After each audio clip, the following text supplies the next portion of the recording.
지난번에는 이제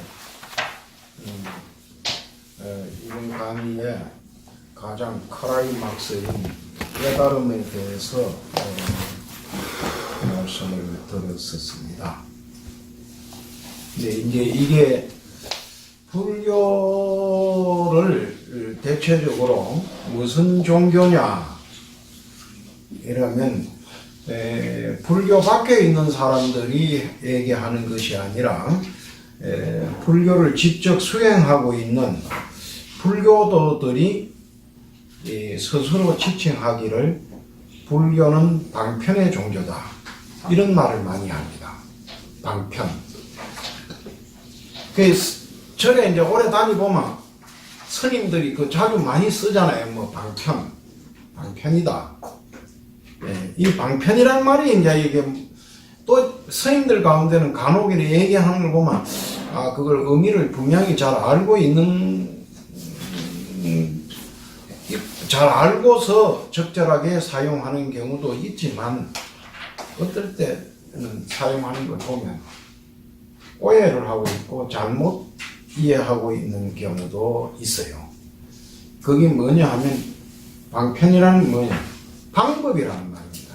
그렇게 복잡하게 생각할 필요가 없어요. 방법. 그래, 불교는 방법론의 종교다. 이게 뭐냐 하면은 부처님이 도를 깨달으셨잖아요, 이제. 성도를 하셨단 말이에요.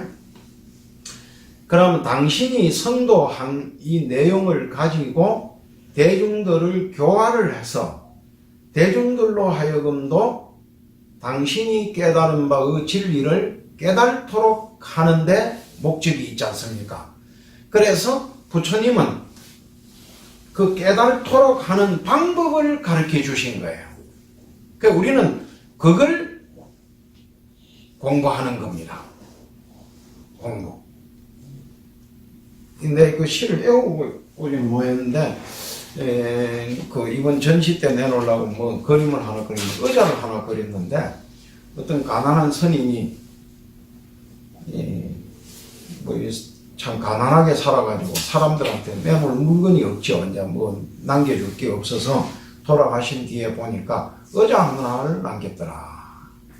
그 사람들이 와서 보고 그 의자를 이렇게 쳐다보고 아이고 뭐 그 낡고 흐르고만 의자네 하고 의자만 쳐다보고 가는 거지.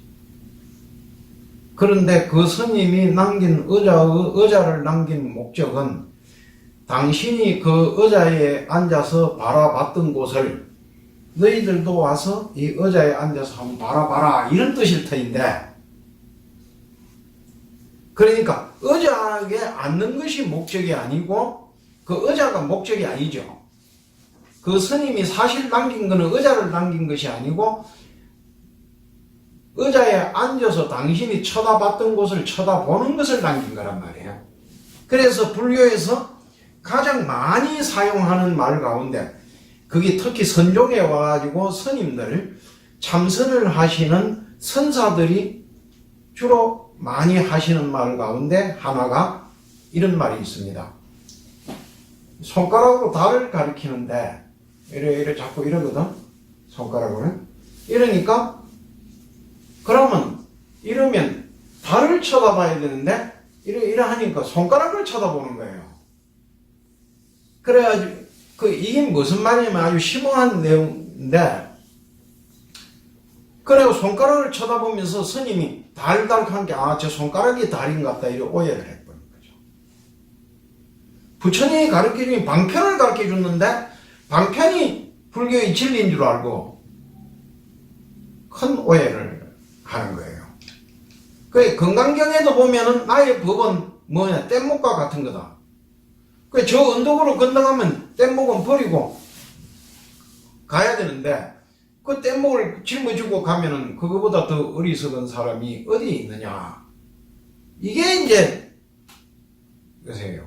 내 누구라고 확 지명은 하지 않겠는데 우리 사회에 이제 뭐 흡사 불교를 연구하고 굉장히 심오하게 연구를 해서 많이 아는 학자라고 하는 사람들도 자기가 이제 그렇게 해가지고 불교의 부처님이 가르쳐준 그 팔만대장경 속에 들어있는 그 오묘한 내용을 다 자기가 이제 공부를 열심히 하고 많이 안 거야. 스님들보다 훨씬 많이 알았잖아요. 그래가지고 기고만장해서 이렇게 강의를 하는데 들어오면 그 사람은 역시 의자를 연구한 사람이란 말이에요. 손가락을 연구한 사람이고 달을 안 쳐다보고 이래 되는 거죠. 그 말하는 행태를 이래 들어보면 그렇게 돼 있어요. 그게 그래서 이제 것이다. 그 내가 하나 메모를 해왔는데 아주 간단한 시인데 한번 들어봐봐요. 땅의 주인은 사람이고 하늘의 주인도 사람입니다. 당신의 주인은 당신입니다. 이게 끝이에요. 이 시가. 이게 어째 시시한 사람 스님이 써가지고 시가 시시하지만 이게 아니 모든 핵심은 뭐냐 하면 우리가 가지고 인식하고 있는 세계 이 반야신경 같으면 제 첫 구절이 그렇잖아요. 관자재 보살이 깊은 반야 바람일다를 할 적에 온이 다 공함을 비춰봐 일체 고액을 건넸다. 이게 반야신경 제 첫 구절 내용이에요. 번역하면. 예? 그게 한문으로 하면 그래. 반야 바람, 관자재 보살, 행신반야 바람일다시, 오헌 개공 도 일체 고액. 이래 돼 있잖아요. 한문으로는. 그런데, 그래서 우리로 하여금 오헌이 다 공한 걸 가르쳐 주려고 한 게 오헌이 다 공한 것이기 때문에 거기에 집착하지 마라. 색이라고 하는 거는 뭐냐? 공한 거다. 그래, 공한기 때문에 색이 있는 거다. 그 오헌이 그 제일 첫 구절이 색, 수, 상, 행, 식 거기 5개가 오헌이잖아요. 우리가 세계를 인식하는데 그 5가지 방법을 통해서 우리가 세계를 인식하는 것인데 그것은 다 공한 것이다. 그래서 그 속에 무슨 오묘한 이치가 있는지 알고 자꾸 오헌이 공한 걸 알면 그 밖에 넘어야 오묘한 진리가 들어있더라 이런 뜻입니다. 그런데 이제 그러한 그걸 부처님이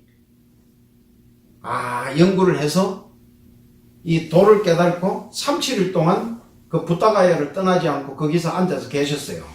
계셔서 한 자리에만 계속 있지 않고 여기도 며칠 앉아 있다가 또 저쪽으로 조금 저 나무 밑으로 가서 좀 앉아서 좀 며칠 있다가 또 저쪽 나무 밑으로 가서 좀 며칠 앉아 있다 그랬다 그래요.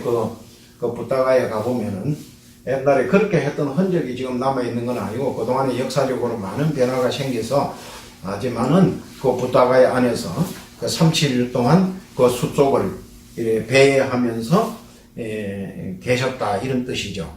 그러면서 문득 무슨 생각을 하셨는가 하니 아무리 생각해도 이게 내가 이 오묘한 게 이게 어려운 것은 아니지만 사람들이 내가 이 법을 가르쳐주면 너희 이 법을 공부해서 깨달아 알겠나 이런 생각을 하신 거예요. 그래서 이거 안 되겠다 막 그냥 열반에 들어버리자. 중생 교화를 포기하고 열반에 들자 이러니까 하늘에서 범청이 내려와가지고 지금 모처럼 깨달으셨는데 어떻게 그렇게 하실 수 있습니까? 중생을 교화해달라고 사정해서 그래서 마음을 내셨다 이래요. 그래 그걸 이제 이게 기록한 겁니다. 한번 들어봅시다. 69페이지 설법을 망설이시고 내가 깨달은 이 법은 참으로 깊고도 오묘한 것이라. 사람들은 아직 보지도 듣지도 못했으니 내가 저들을 위하여 말해주고자 하나 저들은 귀와 눈을 닫고 알아들으려고 하지도 않을 것이다. 이 일을 어찌하나 도대체 이 일을 어찌하면 좋단 말이냐. 부처님이 이렇게 탄식을 하시는 거죠. 예? 탐욕과 집착과 애욕에 빠진 저들을 어찌하나 어떻게 해서든지 문명을 벗어나게 하여 저들에게 존재의 실상을 깨닫게 해야 할 터인데 그렇구나 마치 연꽃이 흙탕물에서 피어나지만 흙탕물에 더럽혀지지 않고 항상 깨끗하게 피어나듯이 탐욕과 이기심이 가득한 세상이라도 누구나 연꽃처럼 깨끗하게 피어날 수 있나니 중생들은 나의 설법을 듣고 반드시 스스로가 부처님인 줄을 깨달으리라. 자리를 털고 일어나야지. 귀 있는 자는 듣고 눈 있는 자는 보아라. 나의 존재의 실상을 알리려 세상에 나가리라. 예. 깨달으면 우리가 땅의 주인이에요. 우리가 각자. 그러면 땅의 주인이기만 한 게 아니라 하늘의 주인도 우리야. 뭐 하나님이 있어가지고 그게 뭐 그 주인 노릇을 하고 누가 딴 사람이 주인 노릇을 하는 게 아니고, 그리고 결국 뭐냐, 불교가 가르쳐주는 핵심은 이거거든요. 너 자신의 주인은 바로 너 자신이다. 이거예요. 이거. 그걸 가르쳐주기 위해서 온갖 방법을 다 동원하는 것이다. 아내의 주인은 남편이 아니야. 유교 같은 데 보면은 무슨 그게 보면 그러잖아요. 삼종지교라 태어나면 여자는 아버지를 따르고 시집 가서는 남편을 따르고 남편이 죽으면 자식을 따르고 다 종속돼 있다고 이카거든. 종속돼.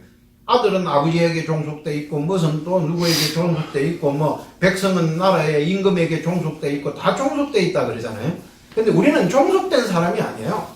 다 자기가 주인인 거지. 그걸 가르쳐 주는 것인데, 이제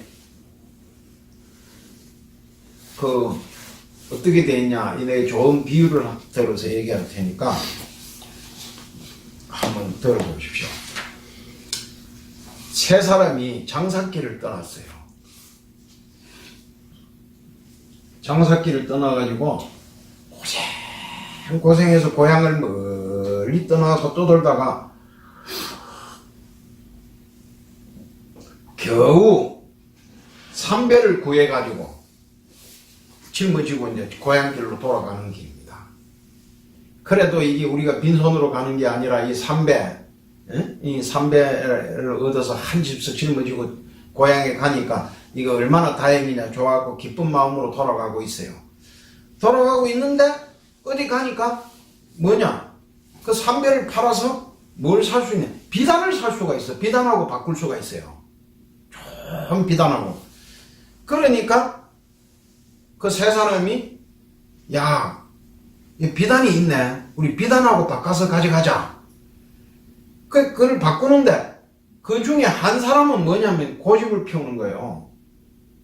야, 그래도 우리가 이거 귀하게 얻은 삼배를 여기까지 지고 왔는데 여기서 계속 삼배를 지고 와야지 비단하고 바꾸면 되겠나? 그 비단을 지고, 한 사람은 지고 가겠다 그래. 두 사람은 비단하고 바꿨어. 또 한참 가다가 보니까 금덩어리를 만났어요. 그래서 이 사람은 뭐예요? 비단, 야, 이거 그러지 말고 비단을 주고 금덩어리를 바꾸자. 근데 삼배를 지고 온 사람은 주도 금덩어리를 바꿀 수가 없죠. 너무 싸구려니까 삼배는. 비단을 지고 온 사람은 바꿀 수 있는데, 그중 두 사람은 이제 금으로 바꿀 수 있는데, 한 사람이 뭐라고 생각하냐면 이런 생각을 하는 거예요. 아이고, 저 오다가 또 삼배를 내가 지고 오다가 비단으로 바꿨는데 또 여기서 금으로 바꾸면 되겠나? 한 번 그래 바꿨으면 되지. 그러면서 나는 그냥 비단을 그럼 지고 와야 되겠다. 근데 그 중에 한 사람은 뭐예요? 비단을 버리고 주고 금으로 바꿔서 금을 짊어지고 고향으로 돌아왔어요. 그 고향에 돌아오니까 금을 지고 온 사람은 상당 큰 부자가 되고 사람들이 좋은 금덩이를 지고 왔구나 이러는데, 비단을 지고 온 사람은 그래도 조금 체면치레는 했죠. 근데 삼배를 지고 간 사람은 완전히 사람들이 저 사람은 금 지고 올 때 너는 어떻게 300밖에 못 지고 왔냐, 이렇게 비난을 받는 거죠. 이게 부처님 경전에 나오는 얘기예요. 내가 지어내서 하는 얘기가 아니고, 비유경이에요. 백유경이라는 경전이 있어요. 백유경. 언제, 그 백유경을 나는 좋아해가지고, 그 경전을 가지고, 조금 한번 해석하는 글을 한번 써봤으나 하고 그랬는데, 게을러가지고. 근데 참 재미나는 이야기가 많은 내용이거든요. 보면은, 백육의 얘기가 나왔으니까, 그거 얼마나 재밌느냐. 이게 또 같이 연결되는 거니까, 어떤 사람이 집을, 이 부잣집이야. 잘 사는 집이죠. 그 주인이 어디 밖에 외출을 하면서, 가족들 데리고 외출을 하면서 하인한테 너는 집을 좀 지켜라. 근데 집을 지키라 이랬으면 될 낀데, 야, 너는 어디 가지 말고 문 잘 지켜. 이랬단 말이에요. 문 잘 지켜. 그래, 이 사람은 계속 했는데 도둑이 들어왔어요. 도둑이가 물건을 다 훔치고 하는데 이 사람은 문만 지키고 앉아있는 거예요. 문만. 문을 잘 지키라 하는 것은 도둑을 맞지 않고 그 안에 물건을 잘 지키라는 말이잖아요. 근데 이 사람은 문만 지키고 앉아있는 거예요. 그래, 주인이 돌아와서 보니까 도둑이 와서 물건 다 훔치고 다 빈털털 됐고, 그래, 이놈 문 잘 지키라는 게 문 안 지키고 뭐 했냐? 이라고 꾸중을 하니까 그 문을 치고 와서 이렇게 보여줘. 주인님께서 문을 잘 지키라. 저는 문 잘 지키고 있습니다. 불도 수행하는 사람들 가운데 내가 그때, 여러분들 앞에 앉아 있는 이 효림 스님도 그런 유의 문만 잘 지키고 있는 사람에 불과할 수가 있어요. 저는 그렇게 생각합니다. 근데 수행하라 하니까 문만 잘 지키고 앉아있다. 문만. 다 도둑 맞고. 지금 현재 대한불교 조계종이 특히 지금 현재 그런 매너리즘에 빠져있는 건데, 속에 알맹이는 다 도둑 맞고 지금 문만 지키고 앉아있거든요. 그러면서 큰 소리 치는 거지. 우리가 문을 잘 지키고 있다고. 그렇게 하고 있는데, 이게 뭐냐 하면, 그 세 명의 상인이, 이게 무슨 비유냐. 이 교화를 하려고 그러는데, 대도 안 하는 걸 자기가 지금 알고 있어. 이게 고정관념 속에 머리에 지식을 알고 있어요. 그래서 이 불교라는 새로운 지식, 부처님이 새로운 가르침을 주면 그걸 받아들여야 되는데, 자기가 기존하는 이 것을 가지고 있는 이걸 못 버리는 거야. 버리지를 못해가지고 안 받아들이죠.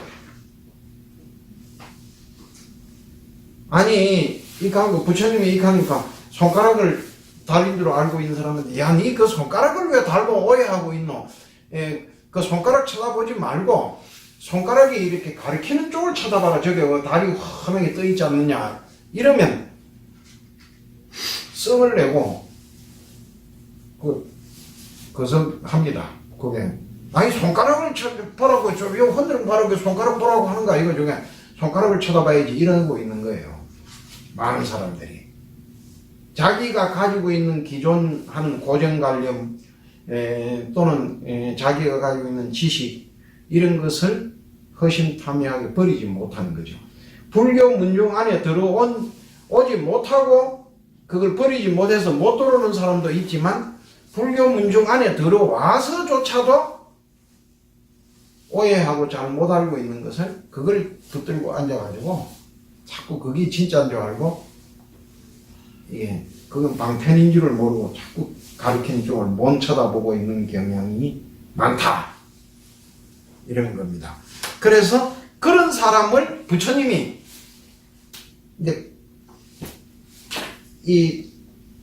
앉아서 설법을 망설이면서 이렇게 부다가에 머무르 있다가 이제 교화를 해야 되겠다. 그 교화를 하는데 누구를 맨 처음 교화하느냐? 자기를 따라서 교진여 등 5 비구가 있었으니까 그 비구들을 찾아가서 제일 처음 설법을 해야 되겠다 하고 떠나는 중에 어떤 사람 하나 만나서 그 사람이 이름이 우빠까요. 한번 봐요, 한번. 부처님을 알아보지 못한 우빠까. 길에서 성자를 만나도 눈이 열리지 않으면 듣지 못하고 귀가 열리지 않으면 보지 못하나니 거울 쏘고 자기 얼굴을 보고도 누구인지 알지 못하는 것처럼 이 설명표인데 이 우리 어릴 때 시골에서 이 추석 때 되면 청년들이 마을 사람들이 모아놓고 연극을 합니다. 연극을 하는데 그 연극하는 가운데 나는 그때 옛날에 뭐 화랑관창 뭐 이런 연극을 하면서 주인공은 안 시켜주고 형들이 뭐 형들 따라서 그 연극하는데 마을에서 나보고 원강대사를 하러 가더라고. 그게 나보고 하러 가는 게 아니라 원강대사가 있는데 아무도 안 해 그걸. 그 내가 원강대사 하겠다고. 그래 내가 그 뒤에 스님 되고 한 게 니는 그때 연극할 때 원강대사 하더니 스님 됐네 이래서 올려서고 그래서 했는데 그때 할 때 연극 가운데 어떤 게냐 하면 시골에서 이 시골 사람 하나가 장에 갔어요. 장에 가서 보니까 거울이 이래 있거든. 이상 거울을 생긴 처음 보는 거야. 너무 신기하고 좋아가지고 거울을 사서 우리 지금 마누라를 갖다 줘야 되겠구나.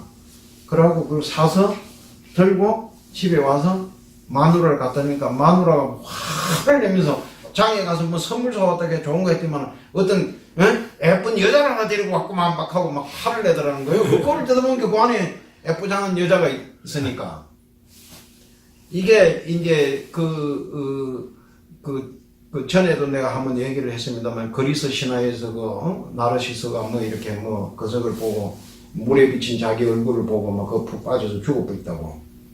너무 잘생긴 게 있으니까 그 속에 그걸 집토하고 뭐 그걸 건지내려고 하다가 막 물에 빠져 죽었다 뭐 이카는 그게 이제 우리가 자아를 인식하게 되는 시초다 이라는 거예요. 그 강아지나 이런 거 집에서 이렇게 벽에 거울을 놓고 그 앞에 갖다 놓으면 거기 고양이나 강아지가 앞에 놓으면 강아지는 자아 개념이 없어요. 자기는 자아 개념이 없기 때문에 그 거울에 비친 지 얼굴을 보고 진지를 몰라. 이게요. 그래서 이게 비유자 알잖아요. 자기 얼굴을. 그러면서 내가 사용하고 있는 이 마음이 자기인 줄 몰라. 아니 바람이 찬바람이 불면 찬바람이 부는구나 뭐 사물을 인식하는 마음이 내 있잖아요. 내가 보면 좋은 걸 보면 좋다 하고 나쁜 걸 보면 나쁘다 그러고 기쁘면 기뻐하고 슬프면 슬퍼하는 이 내 한 주인공이 있잖아요. 이게 자기라는 걸 모르는 거예요. 인식 못하는 거예요.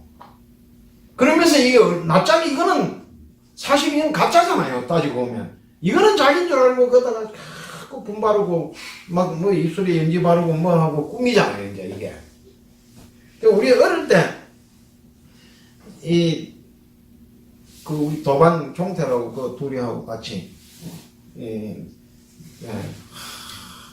이 가짜 몸뚱이 이거 뭐 운전하고 등에 가꾸고 뭐 모양 낼게 뭐 있나 웃으면서 서로 그래서 하면서 머리도 잘 안 까고 또 무더기 있고 이렇게 돌아다니는 사람들이 그 우리 사형님이 한 분 계신데 창봉스님이라고 질색을 하고 싫어요. 그래가지고 그때부터 나를 싫어하더니 지금 나이가 80이 넘었는데도 나를 싫어해. 그 뒤에 더구나 이제 나중에 그게 무슨 북한에서 피난 오신 노인네가 돼가지고 저 노건리 미군 미군들이 노건리라는 데서 그 우리나라 6.25 때 아무 연고 없는 양민을 그냥 총으로 쏘아 죽였거든요. 그래서 내가 그거에 대해서 그 기사를 보고 너무 너무하다는 생각이 들어가지고 그걸 어떤 신문에다가 글을 썼어요. 내가 옛날에는 동아일보에도 글을 쓰고 중앙일보에도 글을 쓰고 내가 근데 글도 쓰고 그런 사람입니다. 내가 흔히 말하는 신문사 사장도 한 사람이니까. 근데 그걸 읽으신 거야. 그걸 안 읽었어야 되는데 미군 욕했다고. 미군이 목숨을 바쳐서 우리 대한민국을 구해줬는데 김일성이 공산주의가 쳐들어온 걸 막아줬는데 미군을 욕했다고. 은혜도 모르고. 아주 나를 싫어하고, 그러세요. 그런데, 그게 그 원인이 처음부터 나를 좀 시원찮은 놈으로 잡는 거예요. 그 양반은 아주 깔끔하게 하는데 내가 머리를 터벅하고 모양 내고 이렇게 하는 걸 게을리 했더니, 그렇게 하더라고요. 그래, 하듯이 우리 본성을 깨닫는 것이 불교의 이제, 그것인데, 불교 논리는 그래서 나중에 가면 그런 걸 알도록 하기 위해서 뭐 아래야식이 뭐 어떠고 이 기회가 있으면 내가 그런 거 설명을 좀 하긴 하겠습니다만은 열애장이 뭐 어쩌고 초기 불교에는 그런 거 없습니다. 그런 게 없고 경전에서는 그런 얘기 잘 안 해요. 경전에서는 부처님 경전 읽어보면 뭐 아래야식이 어쩌고 열애장이 어쩌고 아비달마라고 해서 논서 쪽에서 그런 걸 얘기를 많이 하는데 그래갖고 자꾸 복잡하게 이해하려고 하는 거지만 나의 주인은 나다 이 하면 막 그래서 다 끝나버린 겁니다. 그래 누구인지 알지 못하는 것처럼 길에서 수행하는 우박가는 인류의 스승 부처님을 만나고도 당신은 매우 고요하게 보이십니다. 출신은 어디며 누구의 제자입니까? 그것만 겨우 물어보았다. 이 우박가라는 사람이 이미 수행하고 있어. 그 숲속에서 그 부처님이 지나가다 만났어요. 근데 부처님이 안광이 쏙 하고 거룩하게 보이는데 그래서 야 참 훌륭하고 거룩하게 보입니다. 당신은 참 행동하는 게 고요하게 보이네요. 그런데 당신은 누구의 제자고 무엇입니까? 이거 하고 그만 부처님한테 기회할 생각을 안 하는 거야. 무슨 설법을 해달라고 묻지도 않고 그렇게 했죠. 그래서 부처님 선거하시고도 제일 처음 만난 사람이 그냥 당신 제자가 안 되는 거야. 그냥 실패했죠. 제자를 만드는데 그런 일입니다. 그래 이제 겨우 물어보았다. 그러니까 부처님이 답변을 하시는 거예요. 나는 일체를 이긴 자요. 일체를 아는 자요. 나는 스승도 없고 누구에게 소속되지 않은 스스로 진리를 깨달았나니 신들조차도 나와 견줄 자는 없느니라. 얼마나 자신 있게 이제 처음 성도하고 나서 처음 만난 사람에게 일성을 가하는 것이 부처님이 이런 말씀을 하셨단 말이에요. 나는 일체를 이긴 자요. 이게 일체를 이겼다 하는 말이 이제 오묘한 건데요. 경전에 이런 말이 많이 나오는데 사실은 일체를 이기는 사람은 어떤 사람이냐? 자기 자신을 이긴 사람입니다. 그래 다른 표현함이 그래요. 그걸 보면 백만 대군과 싸워서 이긴 자보다 자기 자신과의 싸움에서 이긴 자를 진정한 성자라고 한다. 이게 부처님 그 법구경 같은데 끊임없이 나오는 구절이거든. 우리가요. 근데 우리는 무엇에 지고 있는 결국은 자기 자신한테 지고 있어요. 아니 어떤 사람이 이제 뭐 복잡하게 비유할 것도 없이 우리가 한번 보자 말이에요. 어떤 사람이 의사가 뭐 담배 피우면 건강이 안 좋다 하고 세상이 다 담배 피우면 건강이 나쁘다 그러잖아요. 그래서 나도 담배를 끊고자 하는 생각이 있어. 그런데 또 나의 반대편에 있는 또 하나의 나는 뭡니까? 담배를 피우고자 하는 욕구를 견디지 못하잖아. 그래갖고 그 속에서 내가 갈등하고 싸우잖아요. 근데 결국은 지는 거야. 지하고 담배를 못 끊잖아요. 아니 음주운전 해가지고 걸려서 신세 폐가망신 해가지고 계속 이제 세월이 흘려서 다시 면허증 따가지고 이제 다시는 음주운전 안 하겠다 하는데 또 운전하고 또 걸려가지고 뭐 경찰관을 갖다가 들이받아가지고 뭐 현장에서 체포하고 붙들려가지고 뉴스에 나오잖아요.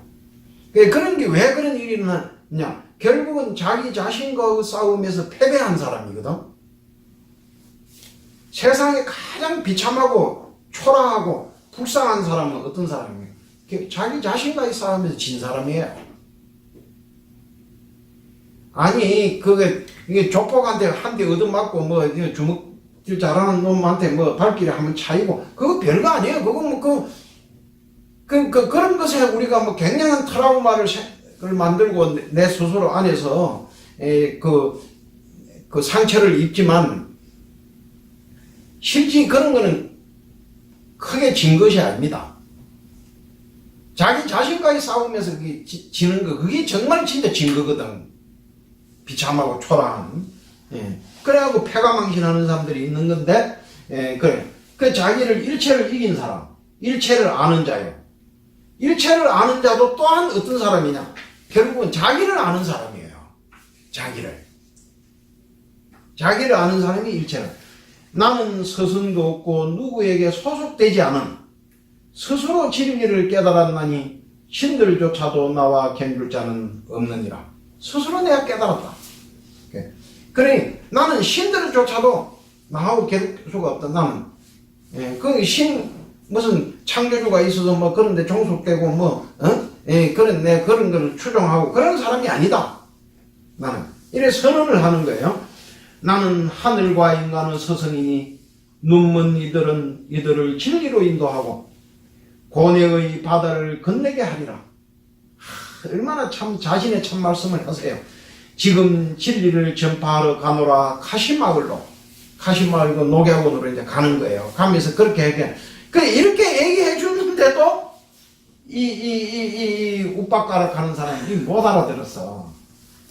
그렇습니까? 그러면 저에게도 진리를 가르쳐 주십시오. 뭐 간다든지 뭐 깨달음의 길로인데 이거 저도 따라서 가겠습니다. 이렇게 하면 됐는데, 그러면 이 사람이 부처님 제1번 넘버원의 제자가 됐단 말이에요. 제일 첫 번째 제자가 됐을 건데 그걸 못 지키는 거죠. 이처럼 웅장한 말씀을 듣고도 우빠가는 부처님의 말씀을 알아듣지 못했으니 최초의 제자가 되고 깨달음을 이룰 기회를 놓치고 말았다. 참 아쉽다. 눈과 귀가 어두운 우빠가여. 그러니까 인연이 없는 중생은 제도가 안 된다 하는 게 이런 거예요.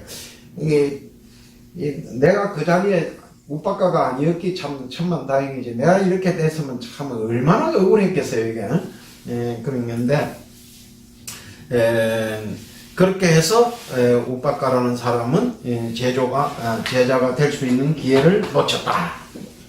그 이제 오늘 요게 초전 법륜까지를 이제 한번 하겠습니다. 교리에 대해서는 다음 주에 설명하도록 하면서 여기에 이제 이 앞에 내가 이제 아껴놓고 설명을 잘 안 했는데요. 6년 고행을 할 때 그 부처님이 그 6년 고행을 하면서 그 6년 고행했던 장소를 거기는 성지가 아니라서 뭐 사람들이 잘 안 가는데 전정각산이라 그럽니다. 그걸. 그러니까 부타가야는 에서 와서 도를 깨닫기 전에 있었던 곳. 거기서 6년 고행을 했거든요. 그래서 부처님이 참 그게 부타가야는 그게 뭐 일주일 만에 도 깨달고 뭐 그게 도 깨달고 나서 한 3, 7일간 계셨던 그 정도지.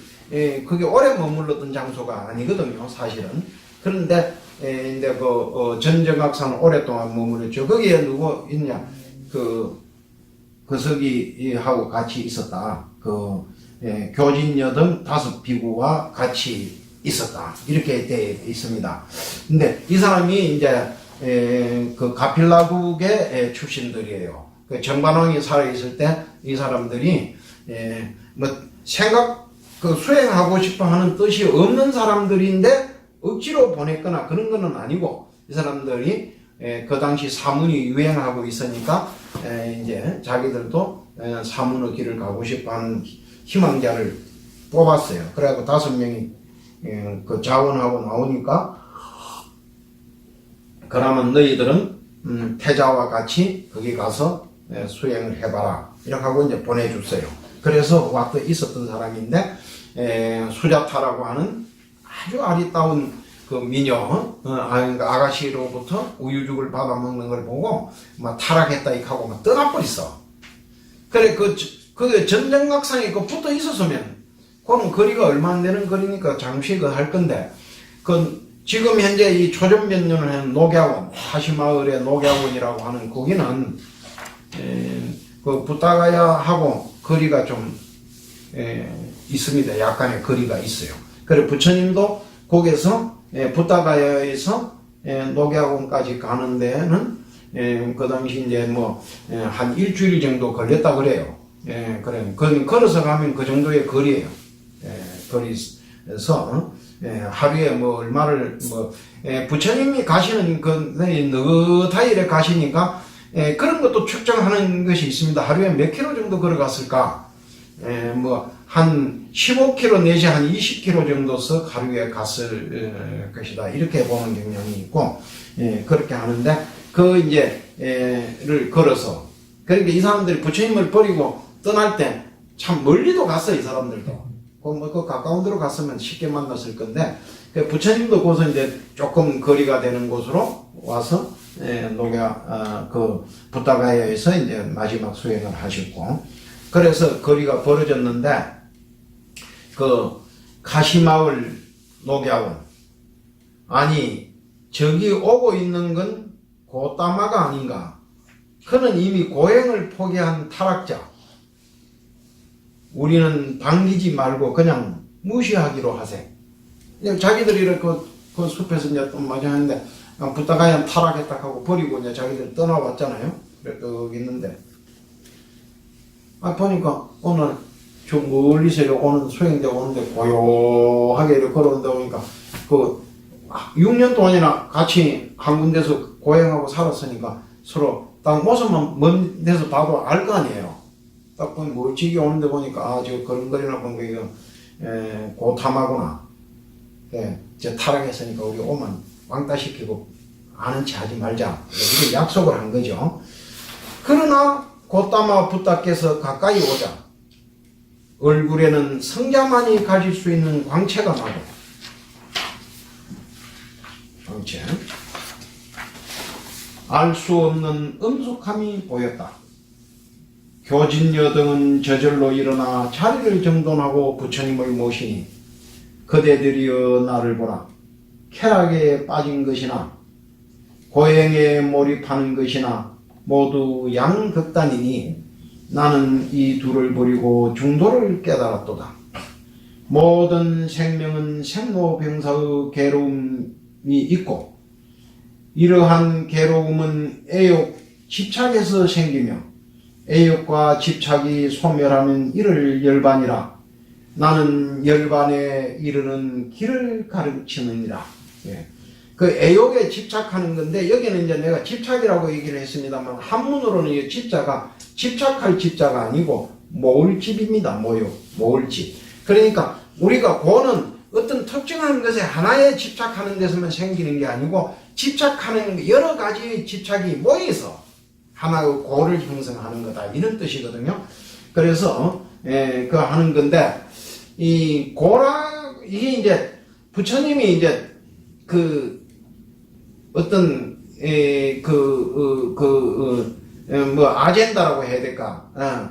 무슨 요즘 거석으로 말하면은 하나의 이 거석을 과제로 이렇게 딱 내세운 것이 뭐냐 하면, 인생은 괴롭다. 괴롭다. 그래서 이거에 대해서 이제 고라고 하는 것에 대해서 불교도 뿐만 아니라 역시 스님들 가운데서도 굉장히 많은 오해를 할 경우가 있습니다. 어떤 사람은 보면 나 돈도 많고 인생은 이렇게 보니까 내 즐기고 살면서 이게 참 유유낭낭하게 즐겼는데 행복하고 즐겁는데 와 인생을 고락하는데 난 전혀 고를 못 느끼겠는데 이러잖아요. 그래서 우리가 무슨 누가 고문하듯이 신체적 통증을 느끼고 또는 무슨 누군가가 마음에 안 들어가지고 갈등을 일으켜가지고 스트레스를 엄청 받고 있고, 이런 것만을 지칭해서 고라고 하는 게 아니에요. 여기에서 고라고 하는 것은 뭐냐 하면, 이게 이제 부처님 그쪽에 사고가 있고 팔고가 있고 이렇게 되는데, 그 가운데 내가 다음에 기회가 있으면 자세히 설명하지만 한 가지만 설명하더라도, 우리가 누구나 다 원하는 것은 시체가 왕성하고 건강한 걸 원하잖아요. 그런데 부처님 팔고 가운데 보면 오은성고라는 게 있어요. 오은성고. 그게 뭐냐? 몸이 건강해서 오는 고통도 있다는 거예요. 아니 몸에 병이 있으면 그 앞에는 보면 그런 게 있어요. 그게 병으로서 오는 고통도 있지만 건강에서 오는 고통도 있다는 거예요. 건강에서. 이게 보면 우리가 너무 지나치게 막 건강해가지고 건강하면 이 건강한 것을 적절하게 활용하고 이용할 줄 모르면 그게 오히려 고통이 돼요. 그래가지고 뭐 이렇게 보면 젊을 때 보면은 괜히 그래가지고 난 그 속에 건강하고 뭐 이렇게 뭐 힘이 넘치니까 에너지를 넘치는 걸 가지고 그걸 과시하느라고 오바를 해가지고 뭐 실수도 많이 하고 뭐 그러잖아요. 애들이 보면 괜히 아니 몸이 건강하고 적당하게 그걸 하면 되는데 그걸 넘치는 걸 주체를 못 해가지고 왜 번이성에 가가지고 그러면 그 물뽕을 막 하고 그런 걸 해. 그게 자기 건강한 걸 주체를 못해서 그러는 거예요. 그게 결국은 그게 우리가 그런 거잖아요. 아니 왜 말이야 술을 적당하게 마시고 그러니까 즐기면 되는데 막 깡술을 해고 필름이 끊어질 때까지 처먹어가지고 막 그냥 실수를 해가지고 나중에 깨가지고는 뭐 왜 그러냐 이거 뭐 술 먹어서 기억이 안 난다. 요즘 우리나라는 뭐 사건만 터지면 음주 해가지고 사건을 일으키고 그 놈마다 하는 말이 술을 많이 먹어서 기억이 안 난다 그러거든. 그런 것이 시체가 너무 건강해가지고 주체를 못해서 저지르는 범죄 같은 것인데, 그래서 우리가 어떤 사람도 이별의 슬픔을 겪지 아니하는 사람이 없듯이 또한 이별해서만 슬픈 게 아니에요. 괴로움을 겪는 게 아니에요. 싫어하는 사람 만나는 괴로움도 있어. 우리가 보면. 아니, 저도 그런 걸 참 많이 체험했습니다. 젊은 시절에 수행한다고 이렇게 다닐 때 보면, 이절에 가서 살면 스님들이 대중생활 하잖아요.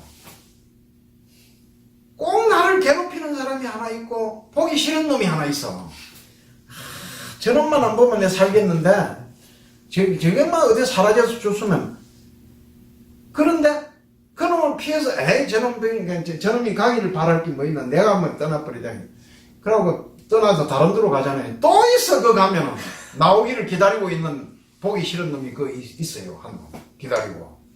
그게 참 괴로운, 그런 것으로 오는 아주 괴로움이 있는데, 그건 결국은 뭐냐, 자기 자신이 내면에서 그걸 극복하지 못하면 그게 해소되지 않습니다.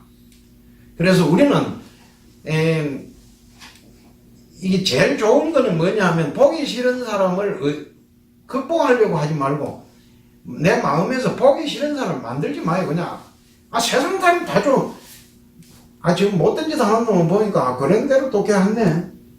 좋은 놈 저는 좋은 일을 하니까 좀 보기 좋네. 이렇게 해서 다 수용하면 되는데 그게 잘 안 되죠.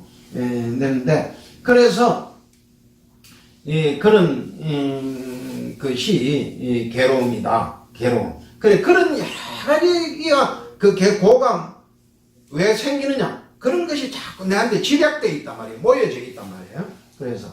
그런데 이 애욕과 집착이 소멸하면 이를 열반이라고 하는데, 나는 이 열반에 이르는 길을 가르치느니라. 그렇게 해서 그 길을 가르친 게 뭐냐? 팔정도예요.